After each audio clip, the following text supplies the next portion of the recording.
ñu la kon yemal ci ndox mi mu daw lépp lii moom lu am vitamine C rek moo koy taal boo ko duggee ci soble bi daf koy daal di appareil bi vitamine C rek moo koy taal appareil bi vitamine C koy taal boo ko dugalee ci pomme bi mooy pomme bi daf ko war a taal parce que pomme bi am vitamine C boo ko dindee moom itam moom nga dugal ko ci citron bi moom itam ko war a taal parce que dafa am vitamine C boo ko dindee moom itam dugal ci banaan dafa ko war a taal parce que dafa am vitamine C léegi nag boo ko génnee ci dugal ci ndox yi daf ko war a taal ndox yi dafa am vitamine C ndànk rek boo génnee boo dugalee ci biir koy taal boo génnee nag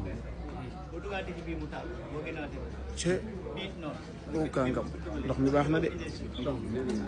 moo tax boo koy naan doo sonn boo ko naan wër si énergie bi doo yëg sax yaa ngi ndox noonee nag moo tax bu duggee ci tànk wala ci biir wala ci yooyu day def réaction immédiate ndox mi noonu la demee léegi lii nii boo gisee li mooy oxydation lii pompe bu ñu dagg démb mais ci saa day commencé marron di ñuul di marron di foofu xam nga lii mel nii pompe bañ ko daggee mel noonu daggit baa ngi nii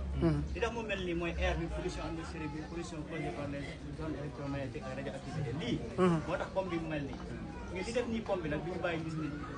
moo tax foo ñu fekk rek ñu jàmb ci ndig comme jeune parce que pollution bi moo bari moo tax foo ñu fekk rek ñuy am ay métti léegi nag lii laa bëgg wax lii mooy oxydation lii la tubaab tuddee oxydation mooy combinaison air bi ak oxygène bi buy joxe acide lii mooy acide lii mooy logé ci joint yi nii ndig yi colonne vertébrale roose tànk lii mooy ñu so loolu laa bëggoon rek buñ paree fii dem dama leen bëggoon wax li tubaab wax alcalinisme tubaab na ni bépp ndox bu baax tamit dund rek couleur bii la war a am couleur bi yàlla fii nee na bu amul couleur kàngam bu ñu ko defee benn liggéey boobu da nga ko ciy def couleur bu mu génn bul gis nga acide gis nga lii mu ne dafa nële maanaam baaxul bon bu couleur bi mel ni ndox moom baax léegi teg li ma woon sëñ bi